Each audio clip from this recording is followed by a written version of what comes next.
نواب کی خوبرو لڑکی فسادات کے دوران ایک مسجد میں پناہ لینے کے لیے داخل ہوئی تو دیکھا کہ ایک نوجوان طالب علم درس و تدریس میں مشغول ہے۔ بغیر کوئی آہٹ کیے لڑکی چند منٹ خاموش کھڑی رہی اور پھر طالب علم کے قریب چلی گئی۔ اسلامی رنگ میں رنگے طالب علم نے جب ایک نوجوان لڑکی کو مسجد میں غیر شرعی حالت میں دیکھا تو اسے مسجد سے نکلنے کو کہا، جس سے لڑکی نے انکار کیا۔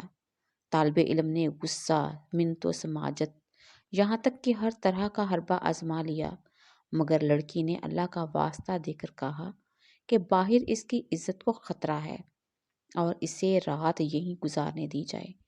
اس پر طالب علم نے کہا کہ ایک شرط پر تم مسجد میں ٹھہر سکتی ہو کہ ایک کونے میں پوری رات خاموش بیٹھی رہو گی اور کسی صورت میرے ساتھ بات نہیں کرو گی۔ لڑکی یہ شرائط مان کر وہاں بیٹھ گئی۔ پھر نوجوان طالب علم ہر تھوڑی دیر کے بعد اپنی انگلی ایک آگ پر رکھتا اور پھر آہو سسکیاں لے کر ہٹا دیتا۔ لڑکی رات بھر یہ تماشا دیکھتی رہی مگر کچھ کہنے سے قاصر تھی۔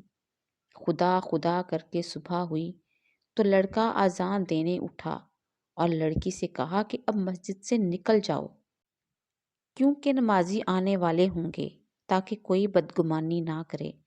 لڑکی نے کہا ٹھیک ہے، مگر مجھے ایک بات بتا دیں کہ رات بھر آپ وقفے وقفے بعد اپنی انگلی آگ پر کیوں رکھتے تھے؟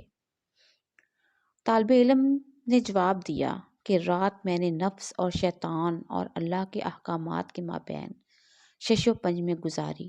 جب کبھی شیطان کا غلبہ ہوتا تو میری خواہش ابھرتی کہ اکیلی لڑکی ہے، اپنی خواہش کی تکمیل کر لوں، مگر جب دوزخ کا عذاب سامنے پاتا تو اپنی انگلی کو آگ پر رکھ کر یہ آزمائش کرتا کہ کیا اس آگ کو میں سہ پاؤں گا، مگر جلد ہی یہ احساس ہو جاتا کہ ایک چھوٹی انگلی آگ برداشت نہیں کر سکتی تو جہنم کی آگ میرے پورے جسم کو کیسے بھسم کرے گی۔ وقت گزرتا گیا اور نواب زادی کے لیے امیر سے امیر شخصیات کے رشتے آنے لگے، مگر وہ ہر رشتہ ٹھکراتی رہی۔ لڑکی کے والدین بہت پریشان تھے کہ آخر معاملہ کیا ہے۔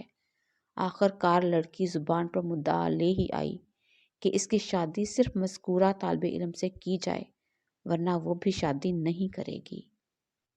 نتیجہ، ایک رات نفس کو قابو رکھ کر وہ غریب طالب علم ایک محل میں چلا گیا۔ اگر ہم پوری زندگی اللہ اور اس کے رسول کے طریقوں پر گزاریں تو خالق کائنات ہمیں جنت کے محلات میں کیا مقام دیں گے؟